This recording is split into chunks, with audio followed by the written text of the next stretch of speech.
Welcome back, ladies and gentlemen, as we continue into night 4 of Nightcall, where we are trying to solve a murder case and a attempted murder that almost took our own life. So, we have narrowed down one suspect so far, which was one of our regular homeless guys that tends to gets rides from us as a taxi driver. But that is it so far. We have some highly suspected, at least my suspects, that I have hunches. Possibly the police officer that also served with a older military rifle. I don't remember his name.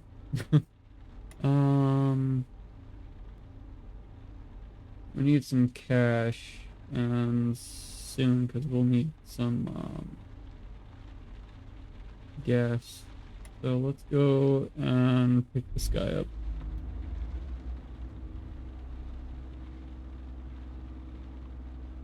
How has the week been for y'all? Need a man I can trust.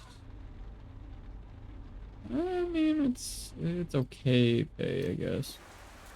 Man getting in your cab seems anxious. Lovely.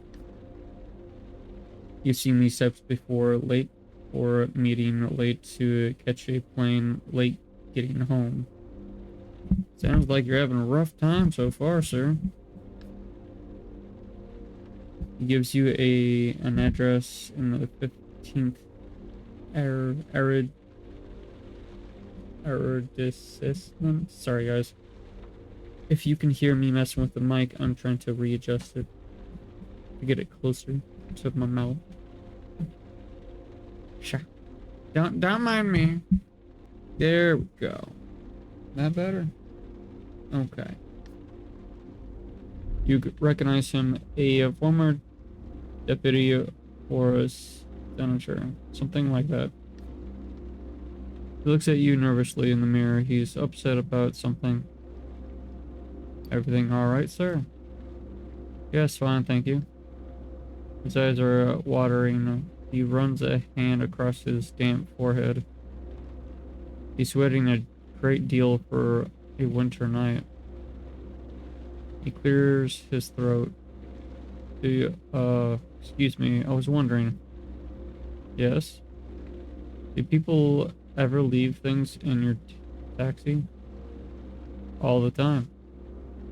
Ah, all the time. That's good to know. He pauses and attempts to pull himself together. He looks cramped in his suit. And what do you do with the things people forget? Do you keep them? We take them back to the central office and wait for someone to claim them. Oh shit, I mean, fine, very good. How civil of you. Good job. He pauses again. Do you need anything? Well, yes, no. How shall I say? I need to lose something if you get my drift. And I need to lose it in your taxi.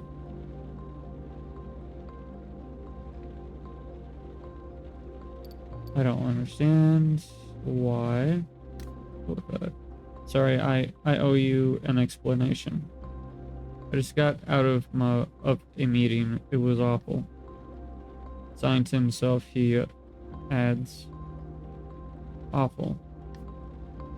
I've always been loyal to the party, you know, I've always followed orders, gotten the job done. My mother was a card-carrying member, my father an elected official. But I just can't do it anymore. I'm going to leave my briefcase here on the back seat. A moment goes by, he stares at you. You might say it was an oversight, you see? And then what happens? And then someone will take care of the briefcase. When you drop the taxi off, bring the briefcase to the head office. Someone will come pick it up. He takes a deep breath. This country we live in. It's going to hell in a handbasket. Everyone running it is corrupt. They've sold out. They're thieves, all of them. My dude, that is literally every government. Just gonna say it. He slowly lays the briefcase beside him. We have lunch with Libisty.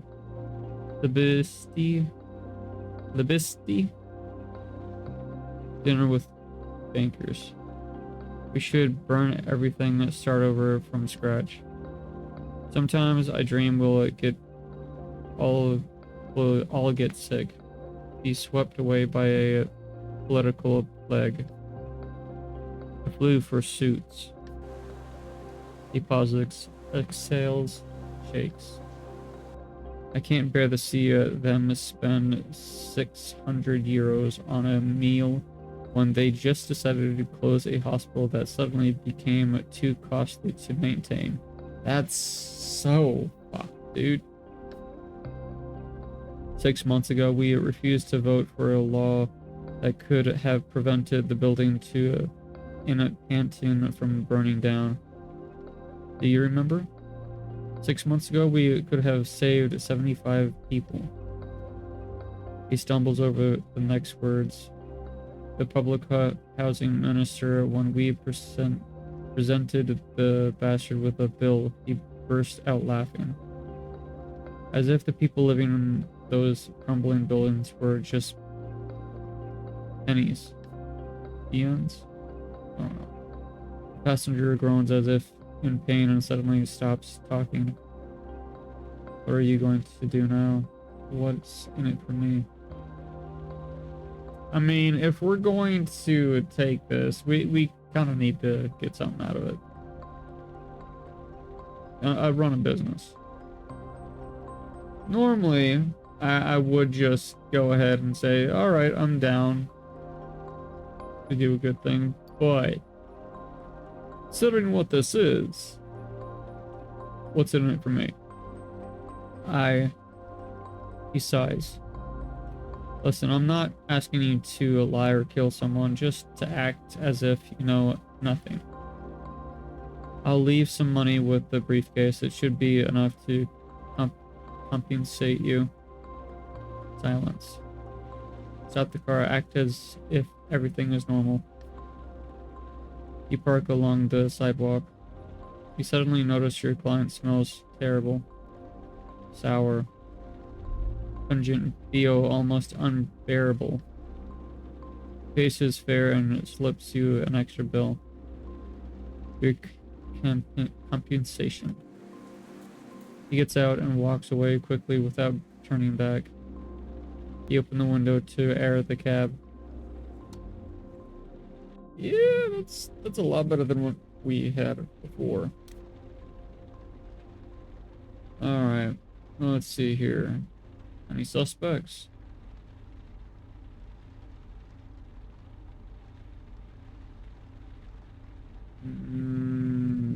One all the way over there. That's a decent way. The only near gas station is this one, so let's grab some gas.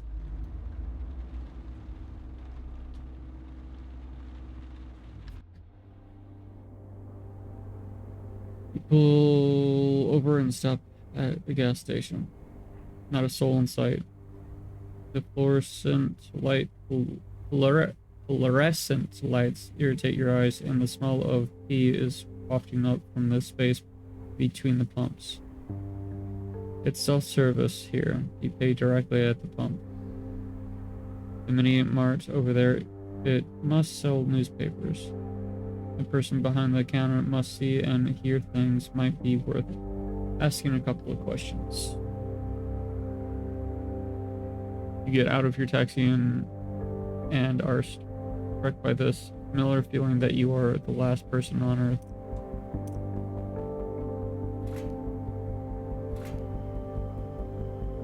Fill up first. That's a good chunk of change gone. see what he knows. You walk into the mini mart. The guy behind the counter doesn't even look at you when he starts to talk in a lazy, lifeless tone. Yep. Newspaper. Talk with the clerk. Cash. Let's do cash. I don't know what that means. No go. Okay. Back with the clerk. I was wondering.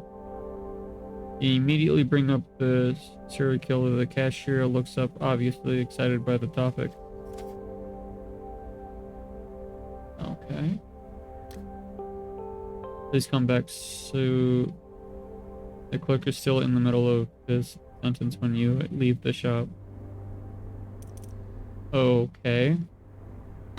Get into your taxi and drive away. Why doesn't the guy ever actually talk when we do those? Alright.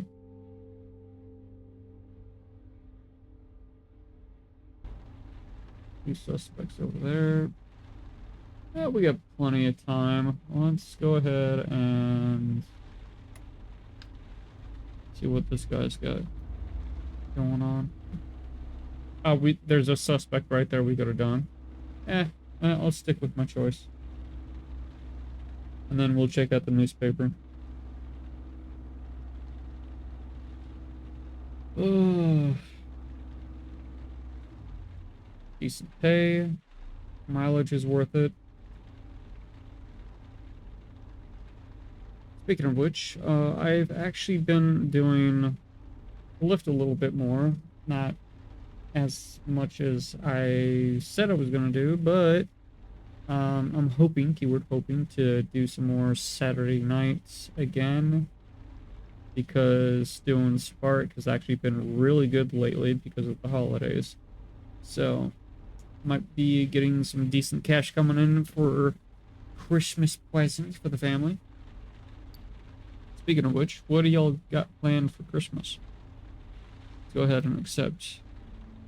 You pull up in front of the address. The central office gave you a crepe joint, quite a popular one by the looks of. Line spilling out the door onto the sidewalk. I'm assuming it's a bar. You sit for a moment. The door opens. A group of 30-somethings comes into view. All the men and women are dressed alike. Sporty running shoes, jeans, small shoulder bags. There are officers from the Paris Ant-Crime Squad in plain clothes. You say they're British types. Ones who like to race, tackle, clobber. Ones who ruined the afternoons you spent wandering around Paris in your teens. After a bit, one of them pull away from the group and comes over to your taxi. He opens the door and collapses into the back seat.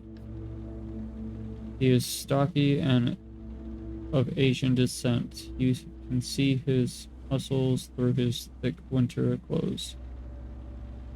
He smells like crepes. Oh, that's what it is. And hard cider, and his face is bright red. Hey, what's up? I live near Pyrenees. I love the hell out of crepes. Breakfast crepes, sweet crepes, anything crepes. They're utterly amazing. He cackles as one of his colleagues rushes over to the taxi and pulls an emergency gun from his coat. Points to his badge and screams at you with a big smile on his face. What a douchebag. You think, dude? The other cop eventually backs off and you drive away.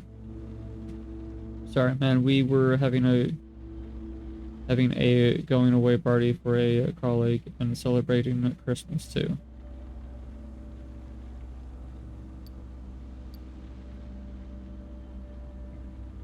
Naturally, I would go with uh-huh, considering the situation, but let's go with no worries.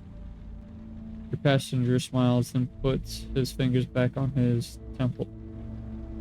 I drink too much. Shit. Drank too much. I'm a lightweight and they knew it.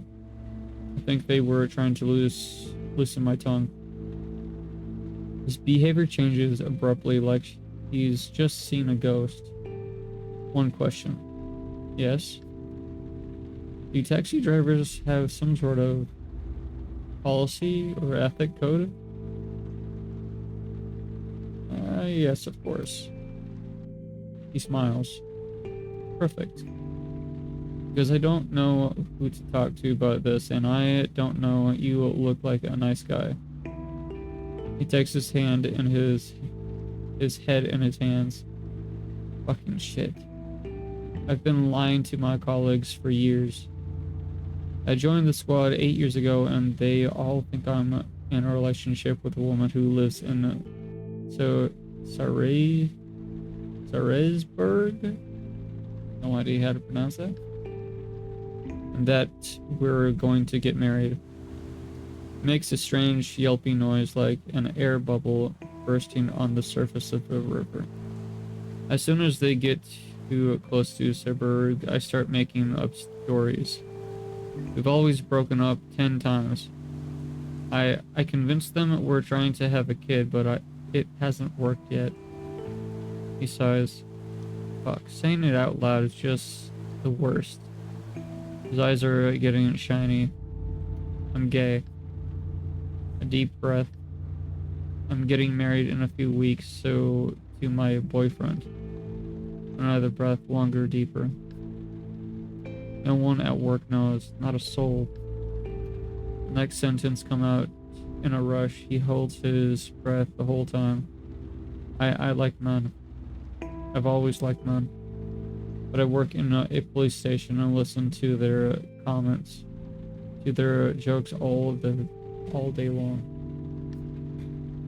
When we caught a guy who's never done time before, we tell him briefly what he should expect. We talk about the violence, about the... Finally, he breathes in again. I say we because I'm in on it. Because I can say fag any time of the day without any prompting. The word rolls off my tongue completely natural. Fag. He finally looks up in the eye. They're not mean. They're not. Who? He shakes his head. My colleagues aren't mean people. They're cops, not mean, just doing the job. He manages to flash a tiny, crooked smile. I'm sorry, dude, if they're making fun of people in general, like that's kinda mean. You know what I'd really like? He pauses. I'd like to have them over for dinner. Everybody on the squad. You could see my place. You could play a board game, something normal, you know? And they could meet James. He's your partner? He's your husband-to-be? Who's he? He's your husband-to-be? He takes a moment to think about your question. Yes, soon. He smiles out last, a genuine smile. Can you believe it? We're getting married in 2 weeks. After living together for 9 years. For 9 years, he's been willing to live in a lie. Does he hold it against you? He understands, James. He's English. Does he hold it against you? He understands? It's wild, but yes. He knows I love my job and couldn't possibly do anything else. He loves me enough to let me keep lying. He slowly shakes his head. But I can't go on like this. I have to... He freezes. Shit, my head is spinning. I don't feel so good. Why am I telling you all of this? Why? He grabs onto the seat in front of him. Hey, can you pull over? Harris threw up. That's lovely.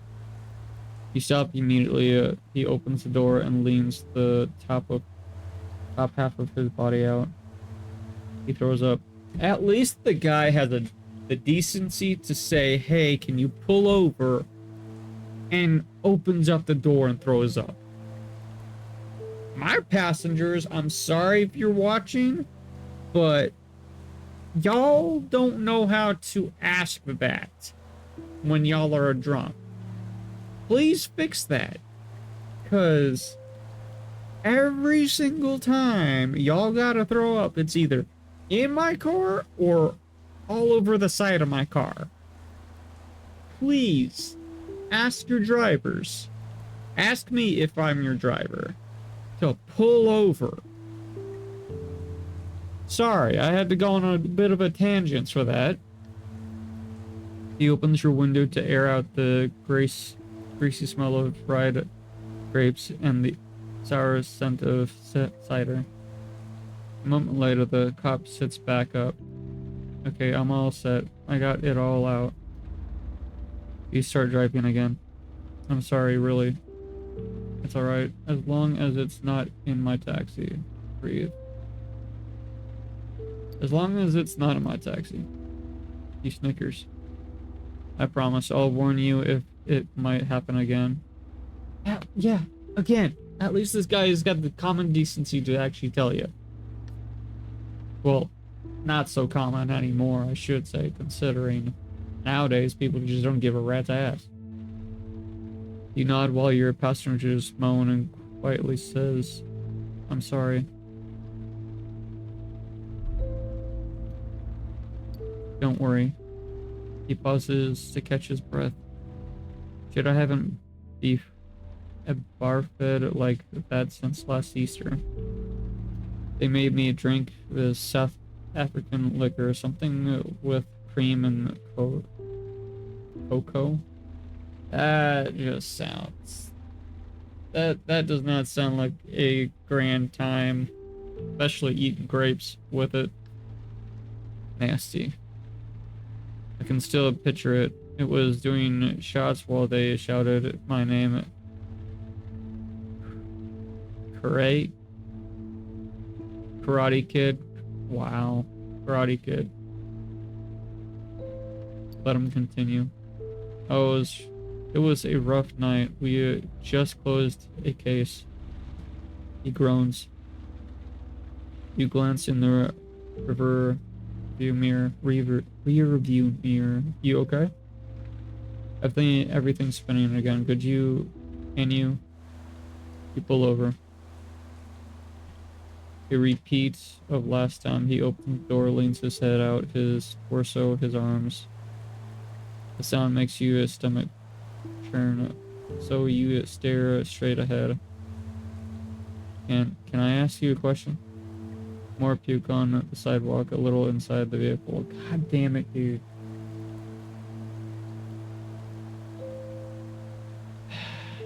Go ahead. Fine, shoot. He sits up, prompts you to drive. So here goes. What should I do? Should I keep on keeping on? Should I confess? Should I invite them to my wedding and surprise them? He pauses. The long one. Be straight with me. What would you do if you were me? If you were in my shoes? I think you're being hard on yourself.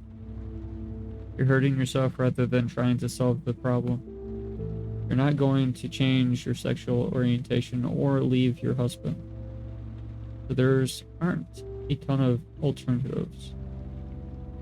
You have to tell them. You have to find a new profession. You have to leave them.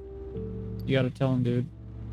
If they're your friends and you enjoy the work, tell them outright. Tell them, wow, I've got to tell them. He looks at you in the mirror. Can you take me somewhere else, if you don't mind? I don't mind. My colleagues are at a bar. I'll go see them and tell them everything. If I don't do it now, then I'll never do it. A smile of relief spreads across his face. I mean, given the circumstances, I wouldn't be telling them when I'm straight up drunk puking, but considering liquid courage, I can understand it. It's not just the alcohol talking. It's not just the alcohol talking. Yes. But I think it's about the 10th time I've gotten wasted this month. You're right. I'm hurting myself. He gives you the new address. I need to tell them now. I feel terrible, but I think I'll feel better if I speak to them directly. His headache is apparently back and he's knocked him out a bit. You're as used to having drunk people in your cab. Actually, the majority of your Saturday night passengers are drunk. Welcome to my world, man. I don't know how to tell them about all of this. From the tone of his voice, you can tell he's beginning to panic. I don't think I'm ready. Should I turn around? Say nothing.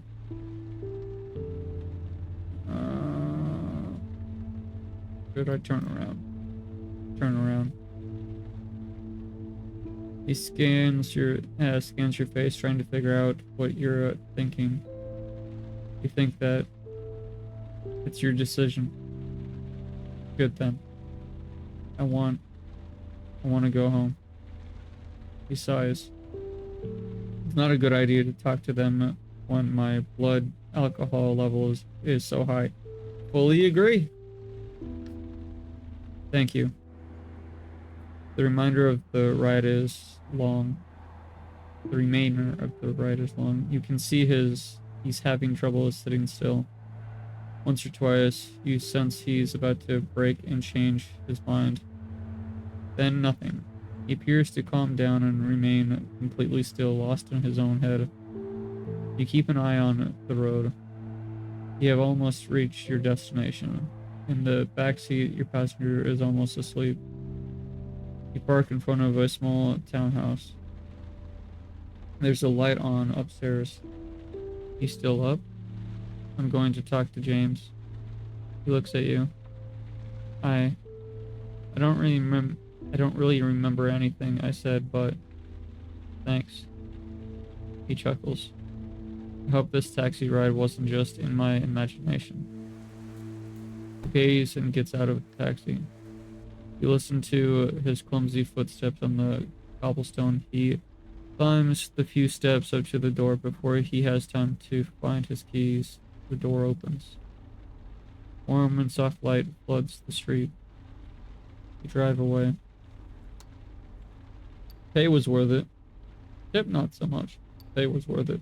But yeah, I'm so glad I was able to help this guy out. That is the biggest thing that I actually enjoy about my job. Is actually being able to help people out. Deliveries or ride shares. I don't know why his stuff is still flashing. He was cleared, but we did state newspaper. You pull a newspaper out of your glove compartment and start lifting through it. Eventually something grabs your eye. The short article mentioning the strike led by a handful of employees of Confiserie du Marais, a luxury candy brand. The employee demands better wages. The owner, the Gropy Dement, are threatening to relocate their factories abroad. You turn the page and stop. You've read about a third of a newspaper. Keep reading, haven't found anything. You stop reading and go back a few pages. You thought you saw something.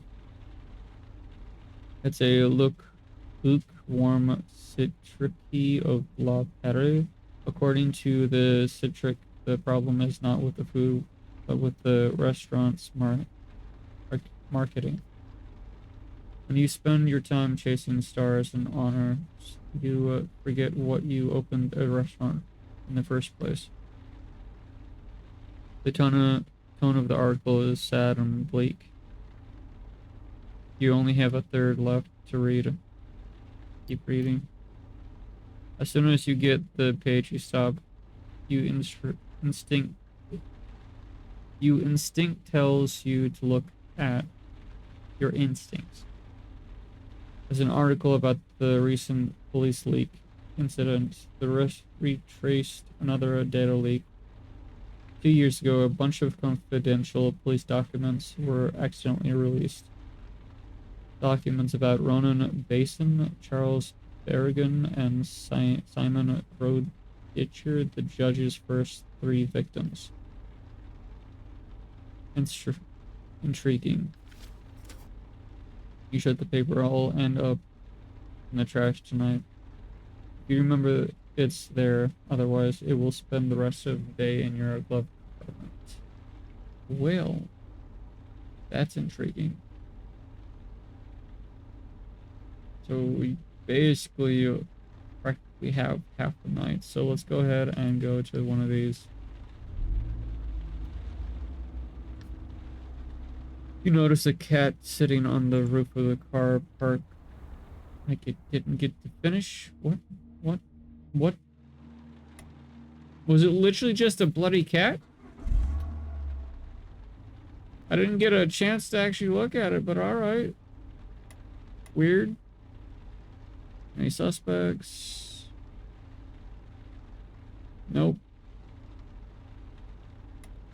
Let's do this one.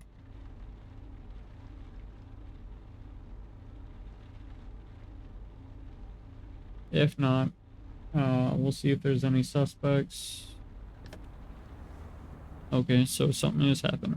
You leave your taxi behind and walk towards the last victim's building. Oh shit. Charles Begrin Ferrer was killed in his parking garage. The large metal garbage door is firmly closed. Garage door. Wait for a car, look for another entrance. Look for another entrance. You walk around to the back of the building and look at the various entrances. The main one, the garage door, and a maintenance door for the trash cans. Try the maintenance entrance. You've barely taken a step when a voice calls out to you. Hey, what are you doing? This is private property. Turn around and see a rather elderly man, probably on the concierge,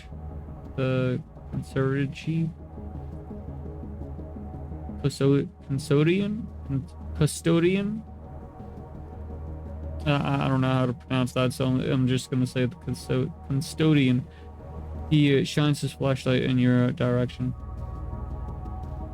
I'm a journalist, I'm a taxi driver, I'm a fan, I'm lost. Lost, you think I'm a fucking idiot? Go, get out of here or I'm calling the cops. Leave the lobby, the concert follows you and checks to make sure the door is firmly shut behind you. If I see you lurking around, I'm calling the cops. You make your way back to your cab. You glance back at the building. The furious concert is gone. You settle behind the wheel, short of breath. Well, damn.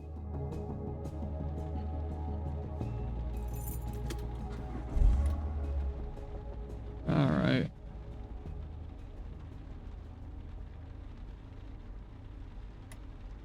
This is the guy that I think is the actual judge, the murderer. So let's go ahead and investigate him. Just a wee bit more.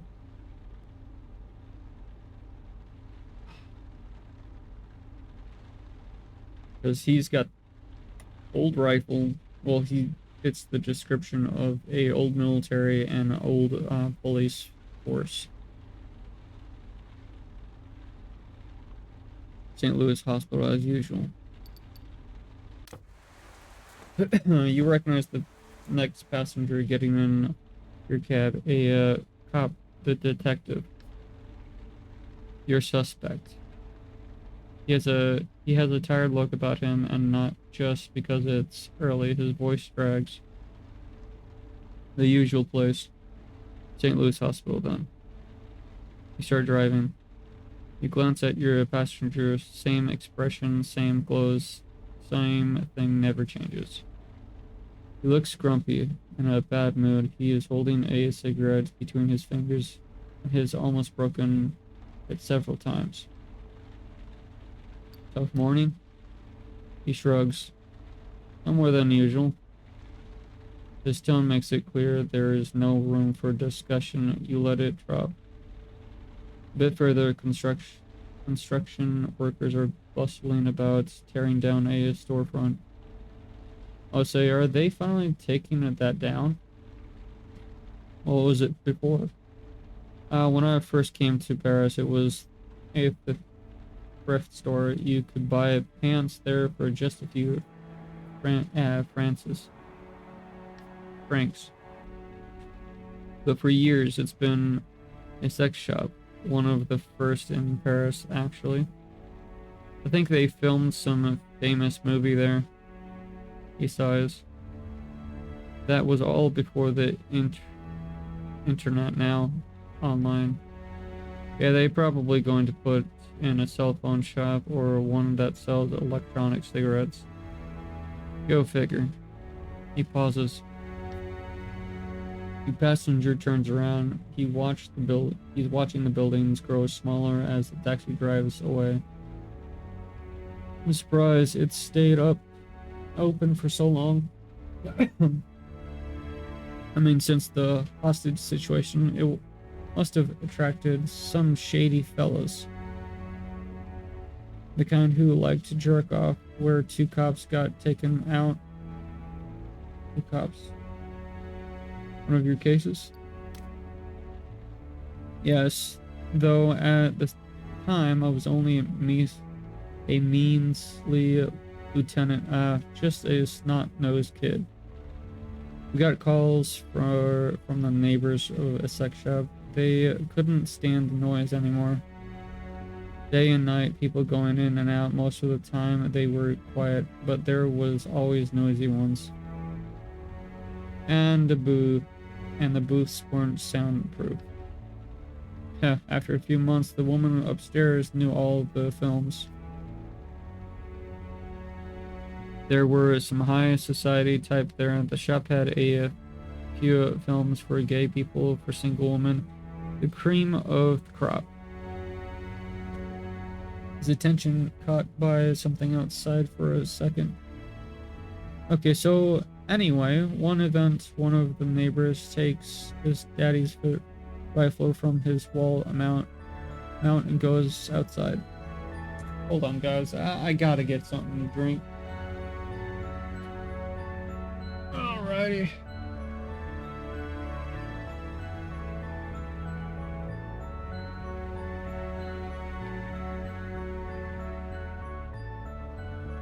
Ah, that's better. I really like the music for this game. It really sets the tone.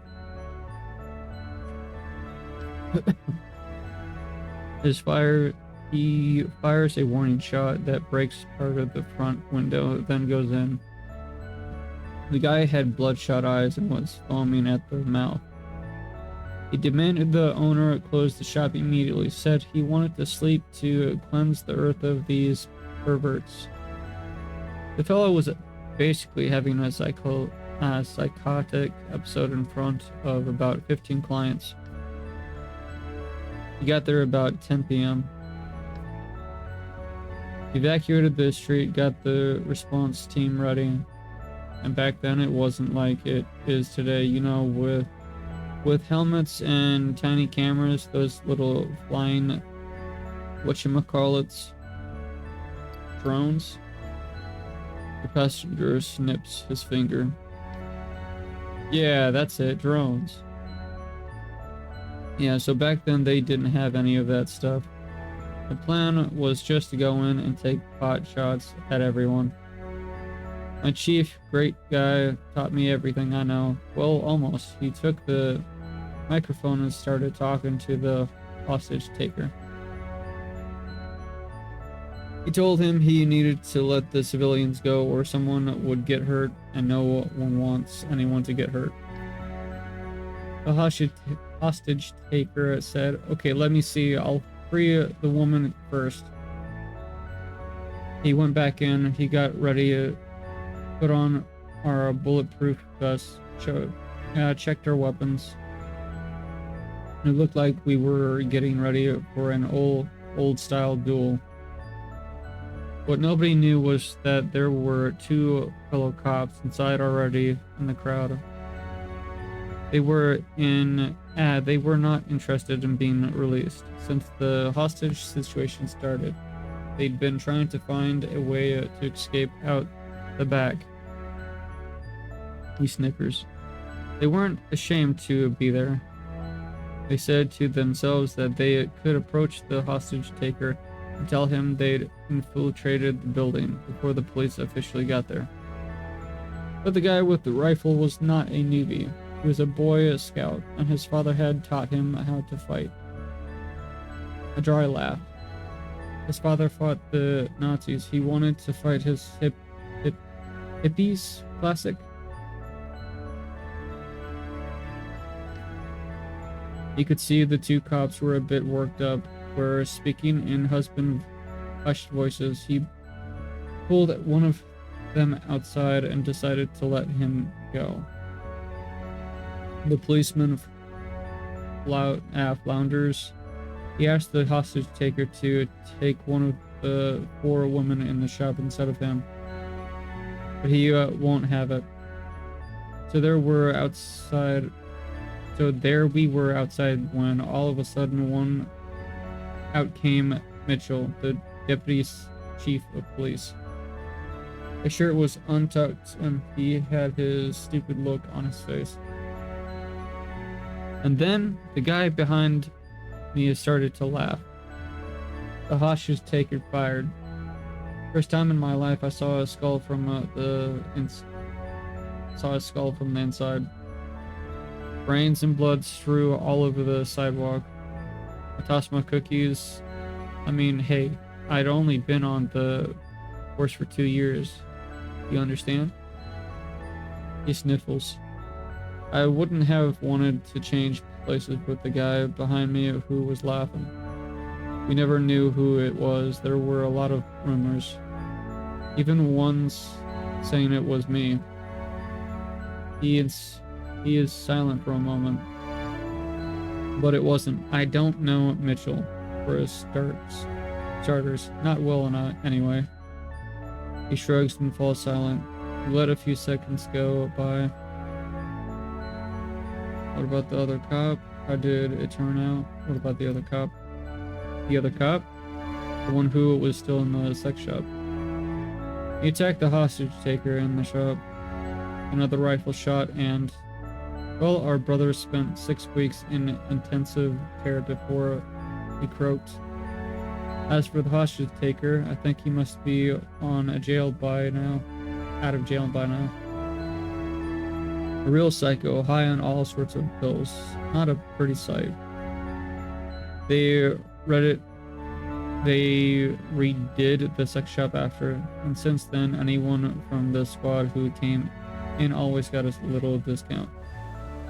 Wow. You pulled the car up in front of the hospital and your passenger pays. It's the least they could do when you think about it. I've never been myself. Actually, I avoided even going down that street so I wouldn't have to think about that day again. It was almost like a banquet of poppies. Poppies. Big red and black flowers. He pauses. It's odd that I think of poppies, considering what they mean. You know, each flower is a symbol, has meaning, and I believe the poppies symbolize peacefulness. I have to check. My ex-wife left me a book about it. Don't know why I held out onto it. His eyes wander. Yep. He sits up. Alright, I'm off. He gets out of the car and walks towards the hospital. His figure blurs into the darkness. For a second you think he might have stopped. He disappeared into the hospital. You drive off. Decent pay. I don't think we really learned anything on the suspect though. So, go ahead and see about her.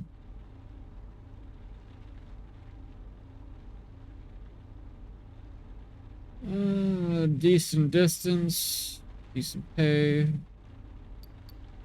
But worth it. Let's see if we actually make it this time though. You pick up your next passenger in front of the Paris office of the medical examiner, the morgue. When she gets in, you are surprised. How can she be a suspect? Her face, beautiful and soft, doesn't go with her clothing, her style, or her attitude.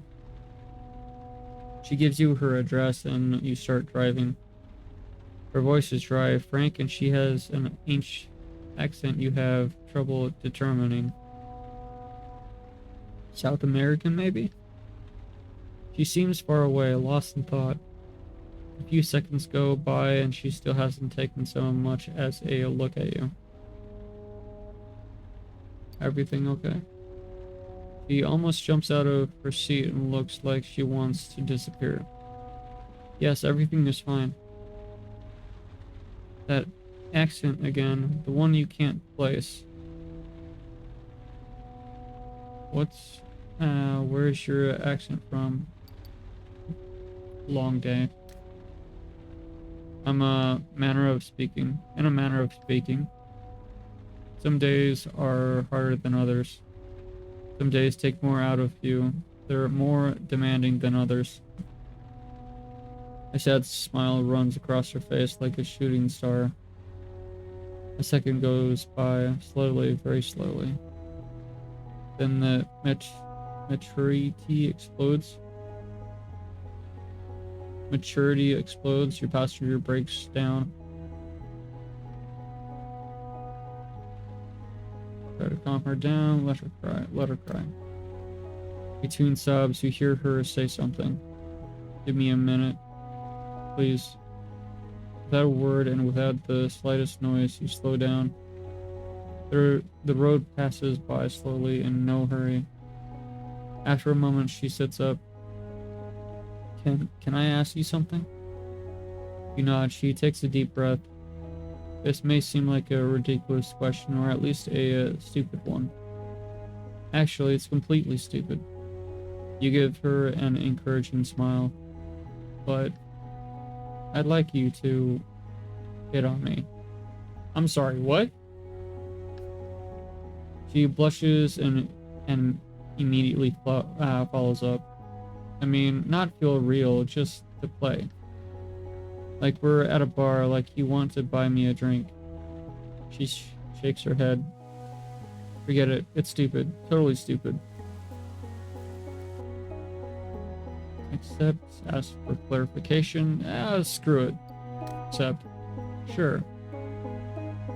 Moment of silence. She seems surprised. Really? Yes. You don't mind? I thought you would refuse. I just have a few rules if you don't mind. First, I don't want to talk about Argentina, my home, my parents, and where she's from. Avoid the subject. She pauses. Does that work for you? You nod. Good. Second, I don't want to talk about work. I'm a medical examiner. Do you know what that is?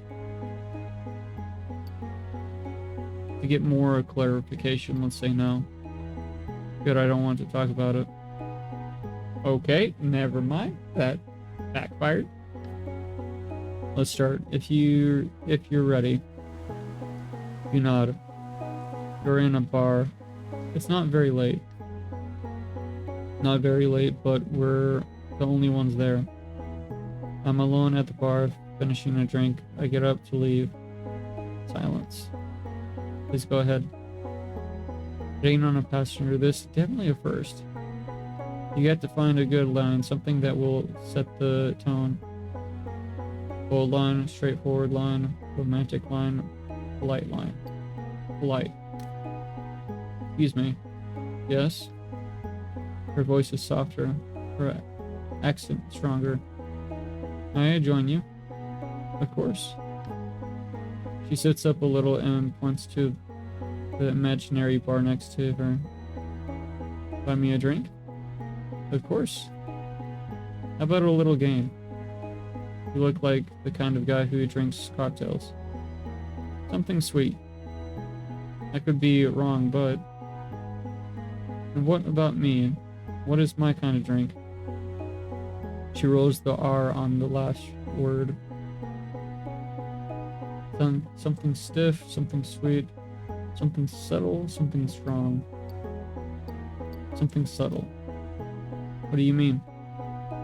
You want something special. You want to be surprised by life. She bursts out laughing. Aren't you good at this game? She gets back into character. Sorry, I read people too damn well. Apparently in games too. Yes, that's exactly. You read me like a book. She stares at you. Something about the posture in the backseat different. Don't you think time goes by too slowly? I do. We wait, we hold on, we get bored. I'd like it all to go faster, for things to speed up. She relaxes, giggles. She's letting go. She looks at you expectantly. You are very beautiful. I like the way you laugh. What do you do for a living? I like the way you laugh. You do? That's an odd compliment. It's true. Thank you. She closes her eyes and stays that way for a little while. A smile settles onto her face, a warm, natural, and uncontrolled smile. Thank you. You were perfect. Unusually kind. She nods slowly. I must confess that the way you came on to me was truly charming. You have very kind eyes. Your passenger sighs contently. She seems happy, relieved. You pull up in front of the address she gave you. It's strange. What's that? There's something different about you. You're not like other men. As if she hands you her fare and slips you a tip. Don't refuse it, please. It means something to me. You nod. I hope to run into you again. You shiver. One last smile. Goodbye. She gets out of the cab. You watch her until she disappears into her building. Decent tip. Alright. I highly doubt we're actually going to make it to any suspects, if any. No, there's none. Barely any time to do jack. Let's listen to the radio.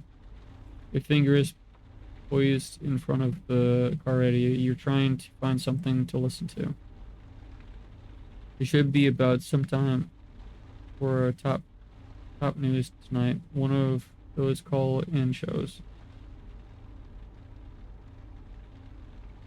Listen to the talk show. At night, you often happen upon the same show. A woman calling herself Lady Manic Quill takes calls from all over France. People tell her about her problems, the trivialities of their lives, and Lady Menqui listens and gives them advice. Dyslexia. You like the show because the callers remind you of yourself, worn out, exhausted at the end of their rope.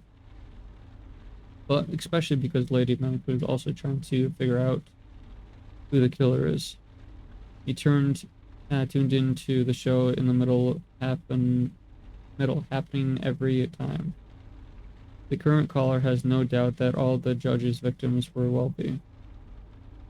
He uses first victim as an example. Excellent soccer coach with a long career ahead of him. A moment later, Lady Mannequin call starts butting heads. You turn off the radio and find yourself alone in the silence of the cab. I believe that is the end of night 4. You know more about the clients.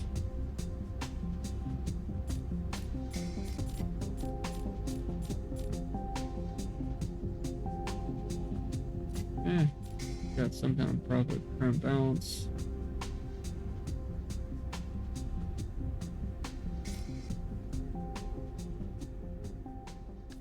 Learned a couple of things. You take a few minutes to update your report with your new clues. Your neighbor flushes the toilet. Out of the corner of your eye, you can see the pipes shake. You sigh and get to work. Really? That nothing else? Alright. Alright, let's go ahead.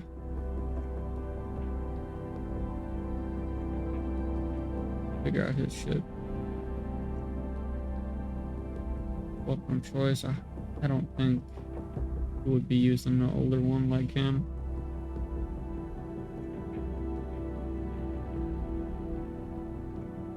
Alright.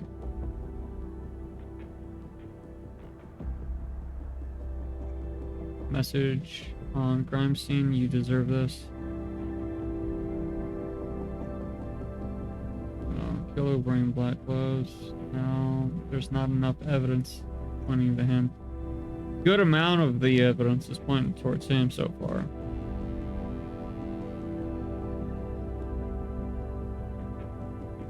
Granted, she seems more quieter.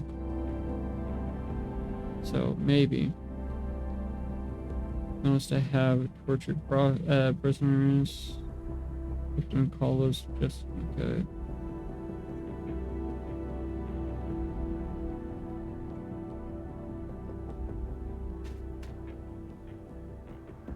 Great football coach. Message on crime scene. Justice. Killer wearing black clothes. Okay.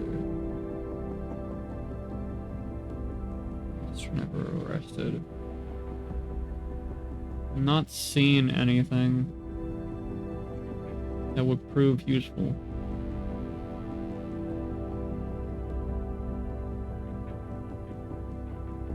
We don't have enough of a full-on alibi for him yet. Alright, let's end the night. With a heavy hand, you wipe your tired face. You lie down on the sofa bed and its frame creaks. Even with the day runs through your head. The streets, the passengers, their faces, their problems.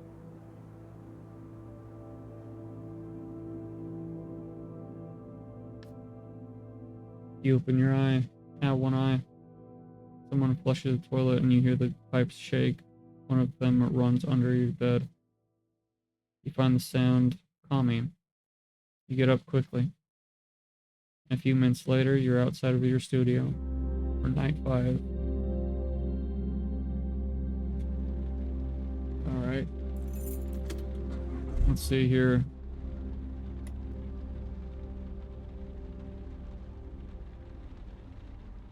Alright, I think for next episode, we're going to check him out a little bit more. We have no reason to check him out anymore, though. Not really, anyways. But alright, guys. If you are enjoying this series of Nightcall, please leave a like, subscribe, and hit that notification bell for future videos.